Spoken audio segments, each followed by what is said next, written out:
Welcome students. देखिए, आज हम क्लास 10th का लाइफ प्रोसेस चैप्टर है उसका पार्ट 3 करेंगे, जिसमें हम न्यूट्रिशन और रेस्पिरेशन कर चुके हैं। आज हम ट्रांसपोर्टेशन को पढ़ेंगे। ट्रांसपोर्टेशन देखिए क्या होता है। ट्रांसपोर्टेशन भी एक लाइफ प्रोसेस का ही पार्ट है, लाइफ प्रोसेस ही है। Transportation means to carry things from one place to another. Transportation का मतलब क्या होता है कि एक जगह से दूसरी जगह पे किसी भी चीज़ को लेकर जाना, कैरी करना, this is transportation. In biology, अगर बायोलॉजी की बात करें तो transportation is a life process in which substance absorbed in one part. अगर बायोलॉजी की बात करें तो ये क्या है कि एक जगह से एब्जॉर्ब किया हुआ सब्सटेंस दूसरी जगह पर carried out to another part of the body, दूसरी पार्ट में उसको लेकर जाना। किसी एक पार्ट में किसी सब्सटेंस को एब्जॉर्ब किया जाएगा और उसको दूसरे पार्ट में लेके जाया जाएगा। और वो क्या सब्सटेंस हो सकता है? वाटर हो सकता है, ऑक्सीजन है, कार्बन डाइऑक्साइड है, अनडाइजेस्टेड सब्सटेंस है, फूड है, या कोई भी अदर सब्सटेंस है जो एक जगह से एब्जॉर्ब कर कर दूसरी जगह पे ट्रांसपोर्ट किया जाता है। अब ये जो है एनिमल्स में, प्लांट्स में, जितने भी लिविंग ऑर्गेनिजम्स हैं सब में ये ट्रांसपोर्टेशन होता है। बट ट्रांसपोर्टेशन ऑर्गन जो है वो सभी के अलग अलग हो सकते हैं, डिपेंड करता है उसके बॉडी स्ट्रक्चर पे। अगर सबसे पहले हम बात करें ट्रांसपोर्टेशन इन प्लांट्स की, प्लांट्स में ट्रांसपोर्टेशन कैसे होगा? The plant have two type of conductive tissue. ये दो तरह के कंडक्टिव टिश्यू इसमें इन्वॉल्व होते हैं ट्रांसपोर्टेशन में। First is xylem and second is phloem. दो जो ट्रांसपोर्टेशन टिश्यू हैं ये, जो कि ट्रांसपोर्टेशन का काम करते हैं। Transportation of water and minerals. अब प्लांट्स में वाटर एंड मिनरल्स को जो ट्रांसपोर्ट करेगा वो कौन करेगा? वो देखिए, water is needed as a raw material. हमें सभी को पता है कि वाटर जो है फोटोसिंथेसिस के लिए as a raw material use होता है। The water and minerals are absorbed by the land. और वाटर और मिनरल्स जो है वो लैंड से एब्जॉर्ब किए जाते हैं फ्रॉम द सॉइल, सॉइल के अंदर से। Water transportation is done with the help of xylem vessel. जो ट्रांसपोर्टेशन ऑफ वाटर है वो किसकी हेल्प से होता है? जाइलम वेसल और ट्रेचेड्स की हेल्प से होता है। अब सबसे पहले जाइलम वेसल क्या है देखिए। A xylem vessel is made of hollow dead cell and join end to end. यानी कि ये एक होलो पाइप है और डेड सेल से बना हुआ है और जो कि एंड टू एंड जॉइन है। Xylem vessel do not contain cytoplasm and nucleus. इसके पास साइटोप्लाज्म और न्यूक्लियस नहीं होता बिकॉज ये डेड सेल है। Xylem is very strong and hard. ये स्ट्रॉन्ग और हार्ड होता है, इसीलिए प्लांट्स को स्ट्रेंथ का भी काम करता है, provide the strength. So it provide strength of the stem. Tracheid की बात करें, tracheid are long, thin and spindle shape. Spindle shape की होती है ये। अगर हम यहाँ देखें तो ये ट्रेचेड है, देखिए स्पाइंडल शेप की है। ये जाइलम है, ठीक है। यहाँ अगर हम बात करें, ये देखिए एंड टू एंड जुड़े हुए हैं, 1 2 3 ये जुड़ा हुआ है एंड टू एंड। उसके बाद है विद ए पिट्स। इसके अंदर ये पिट्स है, ये छोटे छोटे होते हैं ना, ये पिट्स हैं। ये पिट्स मीन्स छोटे छोटे, हम कह सकते हैं पोर्स हैं, होल्स हैं। Water flow from one tracheid to another tracheid through a pits. इन पिट्स के थ्रू ही क्या है, एक ट्रेचेड से दूसरे ट्रेचेड में वाटर ट्रांसपोर्ट होता है। Tracheids are dead cell but its end is not open. ये देखिए, अगर हम जाइलम वेसल की बात करें तो इसका एंड जो है वो ओपन है, बट अगर ट्रेचेड की बात करें तो इसका जो एंड है वो ओपन नहीं है। अब ये काम कैसे करता है देखिए। Mechanism of transportation of water and minerals in plants. The plants take in water from the soil. हमें पता है प्लांट्स जो है वाटर कहाँ से लेते हैं? सॉइल से लेते हैं, through the roots. Roots of the plant have hairs. जो रूट्स हैं उसके हेयर्स होते हैं। ऐसे जो रूट्स हैं उसके हम कहें कि रूट हेयर्स होते हैं इस तरह से। ये root hairs absorption of water में काम करते हैं या मेन रोल प्ले करते हैं। The function of root hair is absorb water and minerals from the soil. ये रूट हेयर्स क्या है? सॉइल से वाटर और मिनरल्स को एब्जॉर्ब करने का काम करते हैं। water and minerals transport from one cell to another cell by the process of osmosis। osmosis process से ये एक सेल से दूसरे सेल में ट्रांसपोर्ट होते हैं। osmosis क्या होता है? osmosis होता है कि वाटर जो है वो क्या करता है कि हाई कंसंट्रेशन से लो कंसंट्रेशन की तरफ फ्लो करता है, वो है क्या? osmosis। उसके बाद है अब फूड कैसे ट्रांसपोर्ट होगा? Transportation of food, phloem is made of many cells join end to end from a long tube. Phloem इसमें फंक्शन, इसका जो फ्लोएम का फंक्शन है वो ट्रांसपोर्टेशन ऑफ फूड है। फ्लोएम को होता कैसे है कि एक लॉन्ग एंड टू एंड जो जुड़ा हुआ है, सेल्स जुड़े हुए हैं, वो एक लॉन्ग ट्यूब है। The end wall of the cell is in the phloem from sieve tube. इसमें एक शेव ट्यूब होती है। अगर हम यहाँ देखें तो ये जो आपको दिखाई देगी ये वाली, जब एक फ्लोएम जो है दूसरे फ्लोएम से जुड़ता है तो उसका जो एंड पॉइंट होता है ये शेव ट्यूब होती है। Has a small halls. इसके अंदर देखिए, अगर हम इधर बात करें, ये यहाँ पे इधर देखें तो इसमें देखिए बीच में गैप आपको दिखाई दे रहा होगा, ये क्या है? होल्स है, स्मॉल होल्स।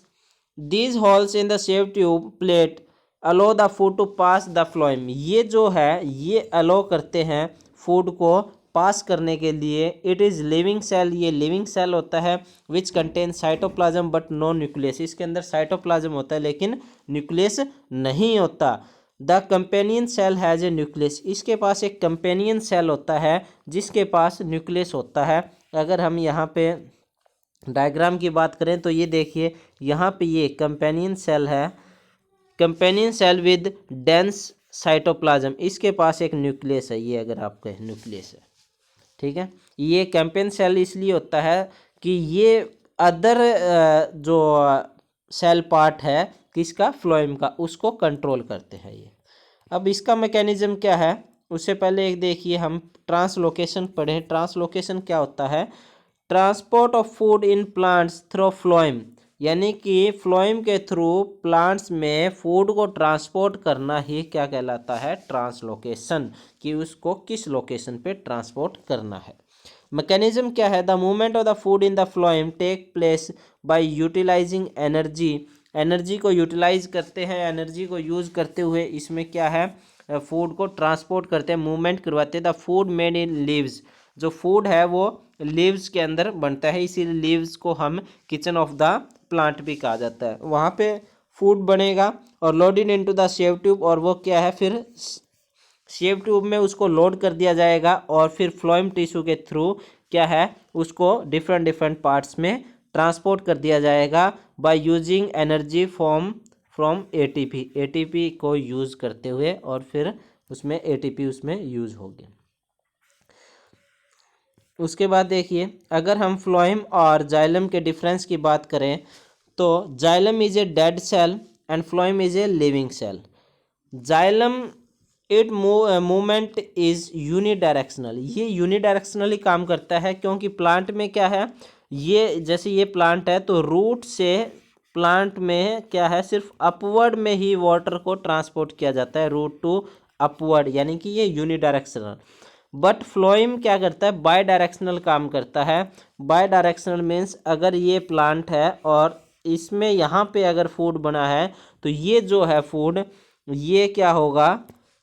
यहाँ से ऊपर भी जाएगा और नीचे वाले पार्ट को भी फूड मिलेगा। इसलिए हम कह सकते हैं ये क्या है? बाय डायरेक्शनल काम करता है। जाइलम क्या करता है? वाटर एंड मिनरल्स को ट्रांसपोर्ट करता है, और फ्लोएम क्या है? फूड को ट्रांसपोर्ट करता है। नाम से भी पता चल रहा है जाइलम जैसे ही जाइलम है और जैसे ही जल है यानी कि वाटर, और फैसे ही फ्लोएम है और फैसे ही फूड है, ये फूड को ट्रांसपोर्ट करेगा। उसके बाद है कि ह्यूमन बीइंग में जो ट्रांसपोर्टेशन का काम करता है वो कौन करता है? वो ब्लड करता है। Blood is a connective tissue. Blood क्या? एक कनेक्टिव टिश्यू है which circulate in our body, जो हमारी पूरी बॉडी में सर्कुलेट होता है। The main component of blood, blood के मेन कंपोनेंट्स हैं वो ये 4 मेन कंपोनेंट्स हैं। फर्स्ट है plasma, second RBC red blood cell, white blood cell and platelets. तो देखिए हम वन बाय वन सभी कंपोनेंट्स को पढ़ेंगे। प्लाज्मा क्या है? The liquid part of the blood is plasma. जो ब्लड का लिक्विड पार्ट है वो प्लाज्मा है। Plasma is a colourless. Plasma क्या है? कलरलेस लिक्विड है which consist mainly of water. इसमें मेनली वाटर ही होता है। इसमें 90% वाटर ही प्रेजेंट होता है। 10% जो है वो क्या होगा? Protein, digested food, common salt, carbon dioxide, urea, hormones या और भी अदर सब्सटेंस उसमें होंगे, यानी कि 90% ही वाटर ही होता है। अच्छा, उसके बाद अगर वैसे हम देखें तो ब्लड जो है, ब्लड में अप्रोक्सीमेटली 55% जो है वो प्लाज्मा होता है और 45% जो है वो ये तीनों चीज़ें होती है। अब इस 55% में 90% जो है वो वाटर होगा और 10% जो है वो अदर सब्सटेंस होगा। क्लियर? अच्छा, अब आरबीसी देखिए। आरबीसी क्या है? आरबीसी जिसको रेड ब्लड सेल कहे या फिर आर्थोसाइटोसिस कहे। Red blood cell are red in colour. नाम से पता चला रेड ब्लड है तो ये रेड कलर का होगा। ये अब ये रेड कलर का क्यों होता है? क्योंकि इसके अंदर एक पिगमेंट होता है जिसका नाम है हेमोग्लोबिन। हेमोग्लोबिन के कारण ही इसका कलर जो है वो रेड होता है। Red blood cell are carriers of oxygen. ये क्या करता है? मेनली ट्रांसपोर्टेशन का काम यही करता है। ये ऑक्सीजन को ट्रांसपोर्ट करता है, कैरी करता है। Red blood cell are circular in shape. इसकी शेप जो होती है वो सर्कुलर होती है। अगर हम यहाँ देखें तो ये रेड ब्लड सेल की शेप जो है वो सर्कुलर है। उसके बाद है RBC have to be made quickly. ये बहुत जल्दी जल्दी बनती है because they do not live long. ये इसलिए ये क्या है? ये बहुत लंबी इनकी लाइफ नहीं है, इसलिए ये बहुत जल्दी जल्दी बनती है। अप्रोक्सीमेटली ये 120 डेज ही इसकी लाइफ है। 120 दिन ही ये जिंदा रहती है। ठीक है। उसके बाद है each RBC live for about 4 month. 4 month means approximately 120 days. One reason of the short life. इनकी इतनी कम लाइफ होने का एक रीज़न ये है, दे डू नॉट हैव न्यूक्ली। इसके पास न्यूक्लियस नहीं है, इसलिए ये इतनी ही कम जिंदा रहती है। लाइफ इसकी इतनी कम है। It has been estimated that about 3 millions of the RBC die every day. लगभग डेली जो है 3 मिलियंस आरबीसी डेड हो जाती हैं और 4 टाइम्स यानी कि इसके 4 टाइम 12 मिलियन जो है आरबीसी वो नई बन जाती है। उसके बाद है डब्ल्यूबीसी जिसको ल्यूकोसाइट्स कहें। WBC fight with infection and protect us from the disease. ये आरबीसी का काम है कि ये इन्फेक्शन से लड़ते हैं और हमें बीमारियों से बचाते हैं। Some white blood cell can eat up germs which cause disease and other white blood cell make chemical known as antibodies। कुछ आरबीसी, सारे एक जैसी आरबीसी वो डब्ल्यूबीसी नहीं होती है। कुछ डब्ल्यूबीसी क्या करती है? जर्म्स को मारने का काम करती है और कुछ डब्ल्यूबीसी एक केमिकल बनाती है जिसको हम एंटीबॉडीज़ कहते हैं। ये एंटीबॉडीज़ क्या होता है? एंटीबॉडीज़ हमारी बॉडी में कुछ ऐसे स्पेशल टाइप के सोल्जर्स कह दीजिए या स्पेशल टाइप की सेल्स होती हैं जो क्या करती हैं? इन्फेक्शन से लड़ती हैं, जिसके कारण हम बीमार नहीं होते हैं।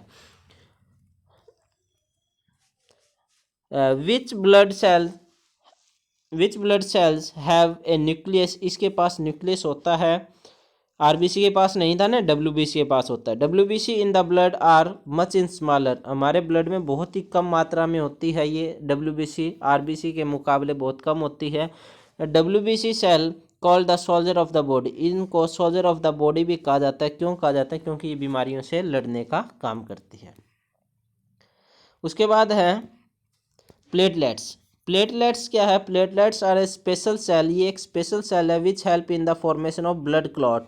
ब्लड क्लॉट बनाने का काम करते हैं। ब्लड क्लॉट मीन्स ये क्या है?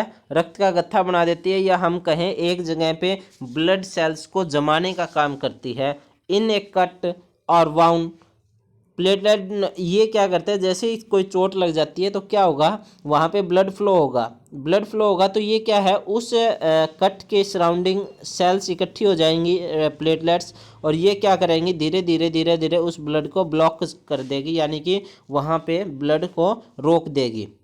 उसके बाद platelets do not have nucleus. इसके पास भी कोई न्यूक्लियस नहीं होता। अगर शेप की बात करें तो ये देखिए, ये आरबीसी की शेप है, ये प्लेटलेट्स है, ये डब्ल्यूबीसी है, और प्लाज्मा जो है लिक्विड फॉर्म में इसके अंदर फ्लो हो रहा है। अब फंक्शन क्या है ब्लड के, देखिए function of blood, blood carry oxygen from lungs to different parts of the body. Lungs से different part of the body के पास कौन ऑक्सीजन लेके जा रहा है, ब्लड लेके जा रहा है। Carbon dioxide from body to lungs, body cell से लंग्स के पास कार्बन डाइऑक्साइड कौन लेके जा रहा है, ब्लड लेके जा रहा है। डाइजेस्टेड फूड है, स्मॉल इंटेस्टाइन से डिफरेंट पार्ट्स तक कौन लेके जा रहा है, ब्लड लेके जा रहा है। हार्मोन्स को कौन लेके जा रहा है, ट्रांसपोर्ट कौन कर रहा है, ब्लड कर रहा है। वेस्ट सब्सटेंस को ट्रांसपोर्ट कौन कर रहा है, ब्लड कर रहा है। अच्छा, प्रोटेक्शन कौन कर रहा है डिजीज से, ब्लड करता है, डब्ल्यूबीसी। उसके बाद टेम्परेचर रेगुलेशन का भी काम कौन करता है, ब्लड करता है। हमारी बॉडी का नॉर्मल टेम्परेचर 37 डिग्री सेल्सियस। अच्छा, उसके बाद है प्रिवेंट एक्सेसिव ब्लड लॉस, यानी कि इतना ज़्यादा ब्लड लॉस ना हो, उसको ब्लड क्लॉट बनाने का काम कौन करता है, ब्लड प्लेटलेट्स करते हैं। उसके बाद है कुछ और इम्पोर्टेंट बातें हैं इससे जुड़ी हुई। The only place where blood can not be found in the body, हमारी बॉडी में ऐसा कौन सा पार्ट है जहाँ पे ब्लड नहीं होता, वो है आपका आई में cornea. Donate plasma can be store for 1 year, जो हम प्लाज्मा डोनेट करते हैं वो 1 साल तक इकट्ठा स्टोर करके रखा जा सकता है। प्लेटलेट्स को जो हम डोनेट करते हैं उसको हम सिर्फ मैक्सिमम 4 डेज तक ही 5 डेज तक ही हम स्टोर कर सकते हैं। आरबीसी जो हम डोनेट करते हैं वो 42 डेज तक हम स्टोर करके रख सकते हैं। और ब्लड का जो पीएच होता है वो अगर एक्यूरेट कहें तो 7.35 या फिर आपको मोस्टली 7.4 ही पीएच देखने को मिलेगा। अब ह्यूमन बीइंग में ट्रांसपोर्टेशन कैसे होता है, अब ब्लड तो ट्रांसपोर्ट करता है लेकिन किसके थ्रू करेगा, transportation in human being, the main transport system in human being is the blood circulatory system. अगर मेन कहें तो ब्लड सर्कुलेटरी सिस्टम है। In human circulatory system blood carry oxygen, blood क्या करेगा, ऑक्सीजन को ले जाएगा, डाइजेस्टेड फूड को, अदर केमिकल जैसे हार्मोन्स है या एंजाइम्स है उनको एक पार्ट से दूसरे पार्ट में ले जाएगा। इट आल्सो टेक अवे, ये क्या करता है, वेस्टेज को, जैसे कार्बन डाइऑक्साइड है, यूरिया है, या उनको भी क्या है एक जगह से दूसरी जगह पे ट्रांसपोर्ट करने का काम करता है। उसके बाद है in blood circulatory system the blood flow through 3 types of vessels. अब किसके थ्रू ब्लड को ट्रांसपोर्ट करने के लिए कोई ना कोई तो मीडियम चाहिएगा ना, किसके थ्रू होगा ट्रांसपोर्ट, वो वेसल्स के थ्रू होगा, और उनको कहते हैं ब्लड वेसल्स। ब्लड वेसल्स में ये क्या है, ट्रांसपोर्ट होता है। और ये ब्लड वेसल्स 3 टाइप्स की ब्लड वेसल्स होती है। फर्स्ट है आपकी arteries, veins and capillaries. Artery क्या है, artery are a thick walled blood vessel, ये एक थिक है, मोटी है, which carry blood away from the heart for distribution to the body. ये क्या करता है, आर्टरी क्या करती है, हार्ट से ब्लड को ले जाती है और डिफरेंट पार्ट्स के बॉडी के पार्ट्स में ये ट्रांसपोर्टेशन करती है। वेन क्या है, vein is a thin wall, यानी कि ये पतली होती है, bring the blood from the body back to the heart. अब ये जो हार्ट टू बॉडी ट्रांसपोर्ट हुआ था, अब ये क्या करेगा, वेन क्या करती है, बॉडी टू हार्ट लेके आएगी। They are larger and blood hold more than arteries, ये क्या है, ये ज़्यादा होती हैं और blood hold more than arteries के मुकाबले ये ब्लड को ज़्यादा होल्ड करके रखती है। उसके बाद है कैपिलरीज की बात करें, कैपिलरीज आर थिन वॉल्ड, पतली होती हैं, and extremely narrow blood vessel, ये बहुत ही बारीक होती है, which connect artery to vein, artery और वेन को ये इंटरकनेक्ट करने का काम करती है। किसको, आर्टरी एंड वेन को इंटरकनेक्ट करने का काम करती है। अब डिफरेंस क्या है दोनों में, आर्टरी क्या है, अभी हमने पढ़ा, आर्टरी क्या करती है, हार्ट से डिफरेंट बॉडी में ब्लड लेके जाती है, और वेन क्या करती है, डिफरेंट बॉडी टू हार्ट की तरफ ब्लड लेके आती है। अब आर्टरी भी 2 तरह की होती है, एक मेन आर्टरी होती है, एक पल्मोनरी आर्टरी होती है। इसी तरह वेन भी 2 तरह की है, pulmonary vein and main vein. तो पल्मोनरी आर्टरी जो है वो डीऑक्सीजनेटेड ब्लड लेके जाएगी और पल्मोनरी वेन जो है वो ऑक्सीजनेटेड ब्लड लेके जाएगी।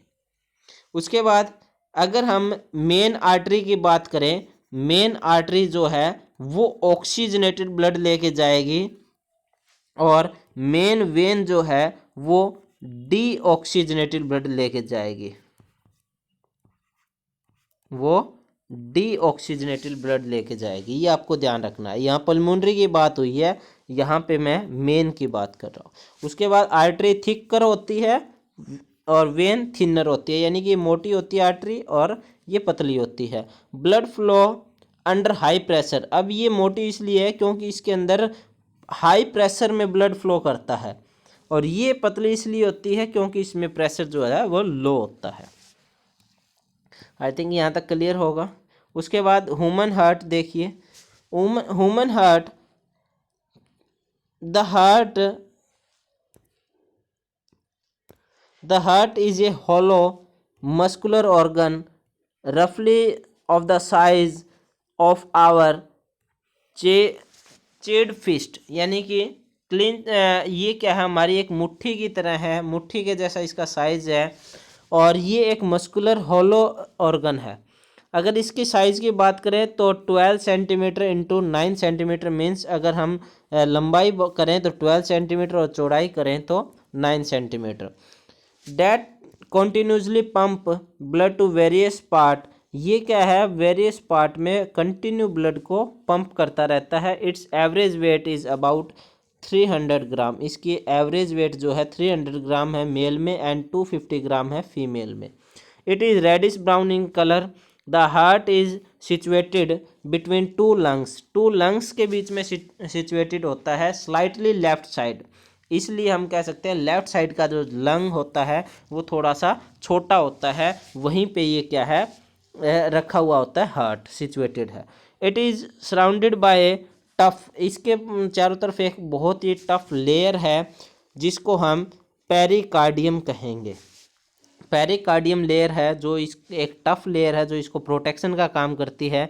Pericardial fluid is secreted in the pericardial cavity, इसके अंदर जो ये लेयर है डबल लेयर है, जैसे कि ये डबल लेयर है, इसके बीच में जो है पेरिकार्डियल फ्लूइड भरा हुआ होता है, ठीक है। उसके बाद विच रिड्यूस द फ्रिक्शन, जो क्या काम करता है, फ्रिक्शन को रिड्यूस कर देता है between the heart wall and the surrounded tissue, उसके हार्ट वॉल और उसके सराउंडेड टिश्यू के बीच में जो फ्रिक्शन होता है, जो घर्षण होता है, जो रगड़क होगी, या हम कहें मैकेनिकल स्ट्रोक से बचाता है, जिसकी वजह से कंटिन्यू बीट करता है। कंटिन्यू बीट करेगा तो क्या होगा, बार बार आउटर लेयर को टच होगा ये, क्योंकि ये एक्सपेंड और कोलैप होगा, तो ये क्या होगा, ये बार बार उसको टच होगा, टच होने की वजह से क्या होगा, वहाँ पे फ्रिक्शन होगी, तो उससे फ्रिक्शन से बचाने के लिए पेरिकार्डियल फ्लूइड वहाँ पे होता है।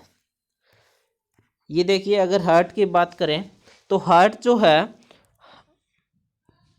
हार्ट में 4 चैम्बर होते हैं, दे आर 4 चैम्बर्स, ये first, second, third and fourth. ये फर्स्ट चैम्बर, ये अपर, इसको हम कह सकते हैं लेफ्ट एट्रियम, और ये ऊपर वाला इधर वाला है, इस ये क्या है, आपका राइट आर्ट्रियम है।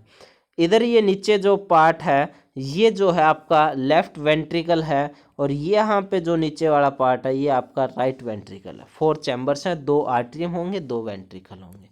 उसके बाद अब देखिए, ये एरो से वैसे तो शो हो रहा है, इस एरो से यहाँ से क्या है, ब्लड एंटर होगा। अब ये ब्लड एंटर कौन कर रहा है, पल्मोनरी वेन कर रही है। कहाँ से आया ये ब्लड, ये आया है लंग्स से, ठीक है। यहाँ से आते हुए ये जो है, इसको वॉल्स है, ये वॉल्स हैं, ये वॉल्स क्या करते हैं, बैक फ्लो को रोकते हैं। बैक फ्लो मीन्स अगर ब्लड वापसी जाएगा तो ये बंद हो जाएंगे, तो यहाँ से ये ब्लड फ्लो होगा, ब्लड यहाँ से फ्लो होते हुए लेफ्ट वेंट्रिकल में आएगा, लेफ्ट वेंट्रिकल से होते हुए और ओर्टा से होते हुए, जिसको हम मेन आर्टरी कहते हैं, यहाँ से होते हुए बॉडी पार्ट्स में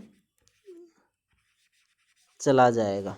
उसके बाद है, अब बॉडी पार्ट से वापसी ब्लड कौन लेके आएगा, वो लेके आएगा वेना कावा, जिसको हम मेन वेन कहेंगे। ये सबसे पहले कहाँ लेके आएगा, आपके राइट आर्ट्रियम में, और राइट आर्ट्रियम से राइट वेंट्रिकल में आएगा, और राइट वेंट्रिकल से पल्मोनरी आर्टरी के थ्रू क्या है ये वापसी कहाँ चला जाएगा, लंग्स में। यानी कि ये जो है इधर वाला जो पार्ट है ये ऑक्सीजनेटेड ब्लड लेता है, ऑक्सीजनेटेड ब्लड होता है, और इधर वाला जो पार्ट है यहाँ पे डीऑक्सीजनेटेड ब्लड होता है। क्लियर? आगे हम इसकी थ्योरी पढ़ते हैं।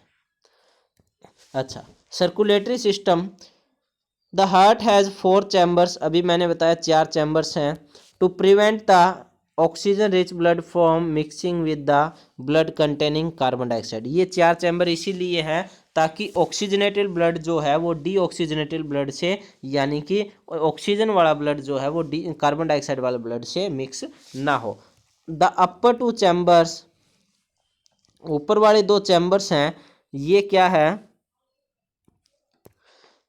The upper 2 chambers, the upper 2 chambers of the heart are called atrium and the lower chamber are called ventricle। ऊपर वाले दोनों क्या है, आर्ट्रियम है, नीचे वाले वेंट्रिकल है। The chamber of the heart are separated by septum, septum के थ्रू क्या है ये सेपरेट है। ये जो है ये वाला पार्ट जो है ये आपका सेप्टम है,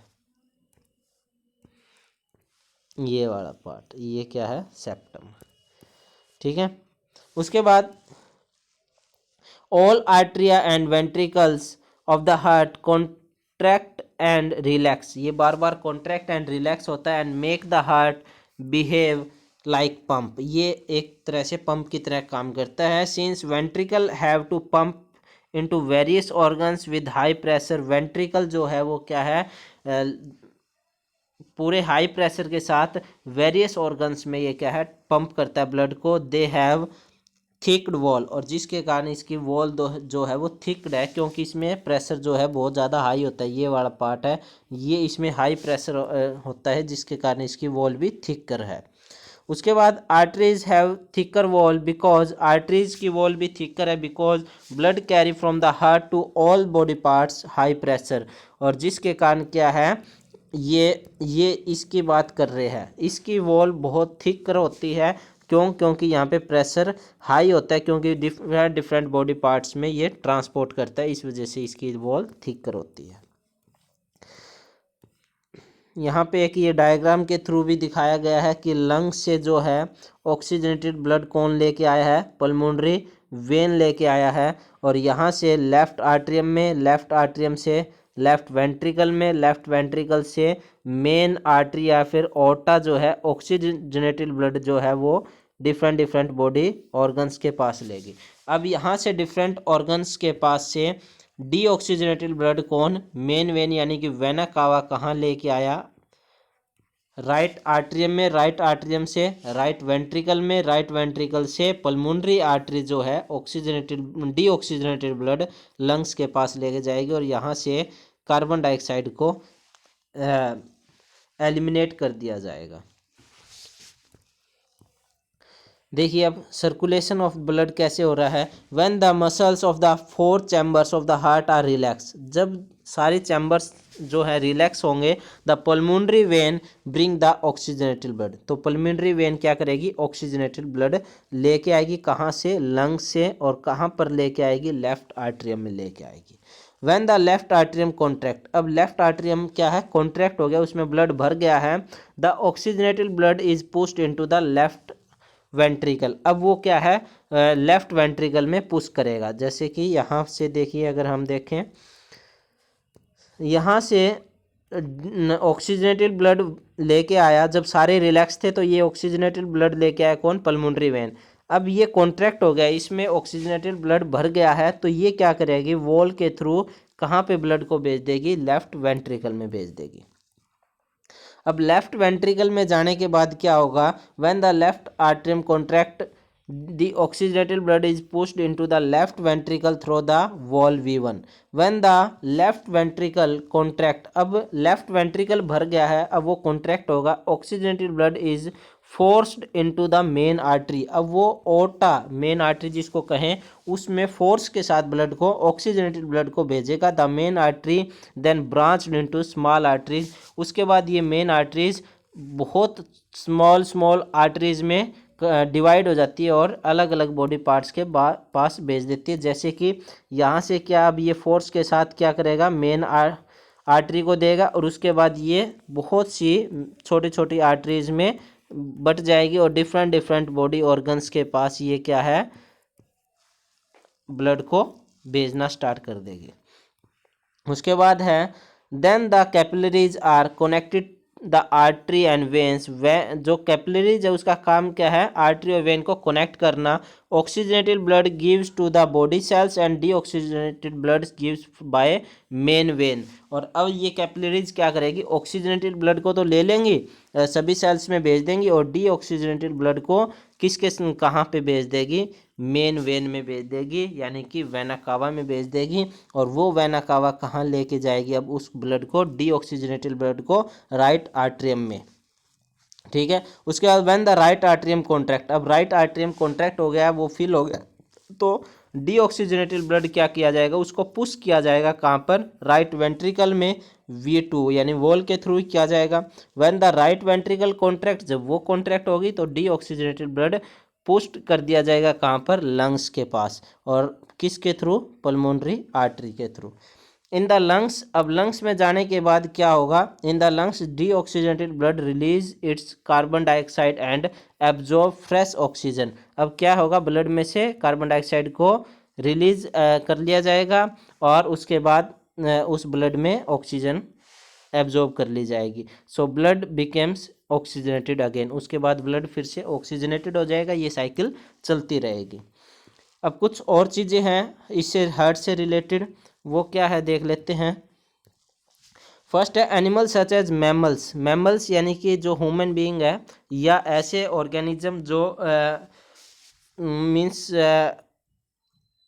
मिल्क फीडिंग करते हैं, अपने बच्चों को दूध पिलाते हैं, या फिर बर्ड्स हैं, उन सभी के 4 चैम्बर्स होते हैं। क्यों, क्योंकि उनको एनर्जी की ज़्यादा ज़रूरत होती है। इनके पास 2 आर्टरिया और 2 वेंट्रिकल होते हैं। एम्फेबियन जो होते हैं जैसे फ्रॉग है, रेप्टाइल जो होते हैं जैसे लिजर्ड है या फिर हम कहें स्नेक है, इनके पास 3 चैम्बर्स होते हैं, 2 आर्टरिया और 1 वेंट्रिकल।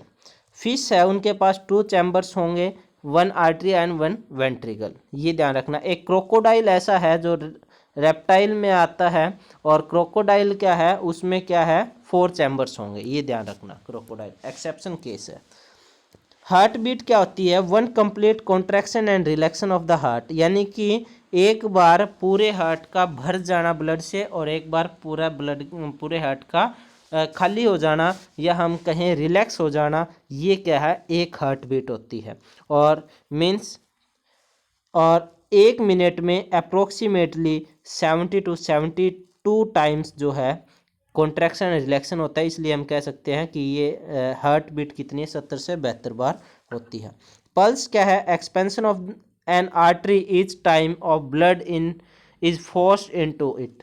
जब आर्टरी के अंदर फोर्स के साथ ब्लड को पुश किया जाता है और जिसके कारण वो एक्सपेंशन हो जाती है, फैल जाती है या फूल जाती है, उसको हम पल्स कहते हैं। और pulse rate always equal to heart beat होते हैं। क्यों, क्योंकि जितनी बार हार्ट क्या होगा, कॉन्ट्रैक्ट एंड रिलैक्स होगा, उतनी बार क्या है, ब्लड को आर्टरी में भेजा जाएगा।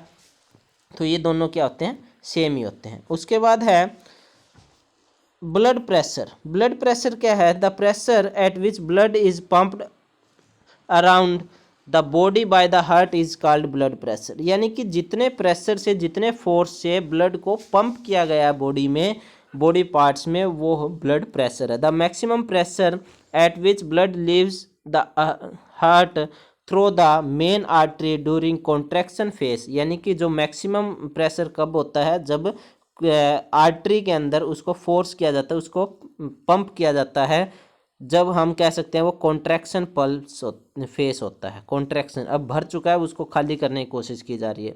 Pump the body from the heart, called systolic, उसको सिस्टोलिक प्रेशर कहेंगे। और मिनिमम प्रेशर कब होता है? जब वो रिलैक्स फेस में होता है, जब ब्लड वहाँ सारे चैम्बर्स रिलैक्स हो जाते हैं, उसको हम डिस्टोलिक प्रेशर कहेंगे। एक सिस्टोलिक प्रेशर मैक्सिमम 120 हो सकता है और डिस्टोलिक जो है मिनिमम 80 हो सकता है। यानी कि प्रेशर जो आपका है, एक नॉर्मल ब्लड प्रेशर है 120 टू 80 होना चाहिए। उसके बाद है the blood pressure value vary with the age के अकॉर्डिंग ये वेरी करती है। यंग पर्सन में है blood pressure 110 to 75, but the age of 60 year it is 45 to 145 to 90। यानी कि ब्लड प्रेशर जो है वो अकॉर्डिंग टू एज वेरी करता है। High blood pressure called the hypertension. जब कहें कि हम ब्लड प्रेशर हाई हो गया, बीपी हाई हो गया, तो हम कहेंगे हाइपर टेंशन हो चुकी है वो। और जब प्रेशर जो है, अब इस ब्लड प्रेशर को मेजर किससे करते हैं? इससे कहते हैं स्फाइगोमोनोमैनोमीटर, स्फाइगोमोनोमैनोमीटर, ठीक है, इससे हम इसको मेजर करेंगे। उसके बाद है एक सिस्टम और होता है हमारे ब्लड के अलावा हमारी बॉडी में, जिसको हम लेम्फेटिक सिस्टम कहते हैं। ये भी एक ट्रांसपोर्टेशन सिस्टम ही है। The system of tiny tubes called lymph. ये भी एक क्या है? टीनी ट्यूब्स की तरह होती है, ब्लड वेसल्स की तरह होती है, जिसको हम लैम्फ वेसल, उसमें हम ब्लड वेसल कह रहे थे, इसमें लैम्फ वेसल कह रहे हैं। एंड द लैम्फ नोड्स, और कहीं कहीं जगह पे पॉइंट बने हुए थे, नोड्स बने हुए थे, उसको हम कहते हैं लैम्फ नोड्स, ठीक है, जिसको हम लैम्फ ग्लैंड भी कह देते हैं। In the human body which transport the liquid called, जो कि क्या ट्रांसपोर्ट करेगा? लैम्फ को ट्रांसपोर्ट करता है। ब्लड वेसल ब्लड को करेगी, लैम्फ वेसल लैम्फ को करेंगे। From the body tissue to the blood circulatory system, ये क्या करते हैं? बॉडी टिश्यू से ब्लड सर्कुलेटरी सिस्टम में ट्रांसपोर्ट करते हैं। वो क्या करते हैं? वन पार्ट टू अनदर, यानी heart to body part to heart. ये क्या करते हैं? Body tissue to blood vessels, blood circulatory system, इसको हम लैम्फेटिक सिस्टम कहेंगे। The lymphatic system is a network delicate tubes throughout the body. ये भी एक नेटवर्क है, पूरी बॉडी में ट्यूब्स फैली हुई है। It drains fluid that has leaked from the blood vessel into the tissue and empty it back into the bloodstream via lymph nodes. ये कैसे काम करता है? देखिए, जैसे कि ये ब्लड वेसल जा रही है, इसके सराउंडिंग टिश्यू है, ये क्या करता है कि ब्लड वेसल में क्या होता है? कुछ लीकेज होने के कारण यहाँ पर कुछ फ्लूइड इकट्ठा हो जाता है। ये लैम्फेटिक सिस्टम क्या करता है? इस फ्लूइड को वापसी से ब्लड वेसल में ट्रांसपोर्ट करने का काम करता है, ठीक है, ये लैम्फेटिक सिस्टम। अब इसमें क्या क्या चीज़ें होंगी? इसमें 4 चीज़ें हैं। एक तो lymph capillaries, lymph vessels, lymph node and lymph तो उसके अंदर फ्लो ही हो रहा है। Lymph is a light yellow fluid, ये लाइट येलो फ्लूइड होता है, which is similar to the blood plasma, जो एक तरह से ब्लड प्लाज्मा की जैसा ही है। It is a colourless because it does not contain RBC, इसके अंदर आरबीसी न होने के कारण ये कलरलेस है। Lymph capillary are tiny tubes, ये टीनी ट्यूब्स होती है कैपिलरी, जैसे उसमें ब्लड कैपिलरीज थी, टीन एक तरह से नैरो वेसल्स थी, इसी तरह ये टीनी ट्यूब्स है। Which are present in whole body, जो कि पूरी बॉडी में प्रेजेंट है।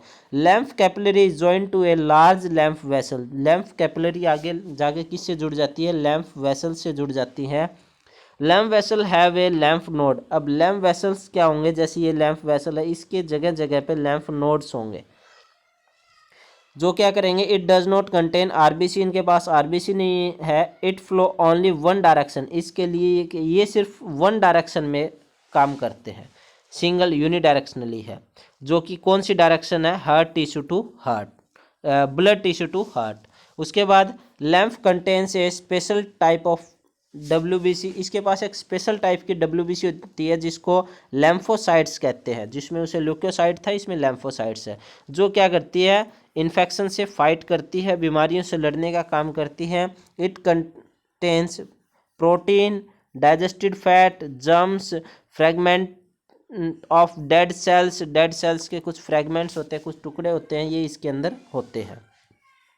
अब इसका फंक्शन क्या है, क्या काम करता है ये? Lymph absorb the some of the fluid from the digestive tract, ये क्या है? कुछ फ्लूइड को एब्जॉर्ब कर लेता है। It passes protein from circulation to tissue. It also carry the digested fat. ये क्या है, सर्कुलेशन करता है टिश्यूज़ के बीच में प्रोटीन्स का, ठीक है, और इसके पास कुछ डाइजेस्टेड फैट भी होता है। उसके बाद the lymph drain excess fluid from the extra cellular space into the blood. ये क्या करता है कि ड्रेन एक्सेस यानी कि उसमें से जो लीकेज हो रहा है उसको क्या कर देता है, ये रोक देता है। क्यों? क्योंकि एक्स्ट्रा सेलुलर जो स्पेस होता है ब्लड में, वहाँ पे ये उसको रोकने का काम करता है। Fluid excess fluid from the extra cellular space into the blood. उसके बाद है it carry carbon dioxide and nitrogenous waste material from the tissue to blood. ये क्या है, टिश्यू से ब्लड तक कौन से ले जाता है, कार्बन डाइऑक्साइड नाइट्रोजिनस वेस्ट ले जाता है। It protect the body by killing the germs. ये क्या है, जम्स को मारने का काम भी करता है।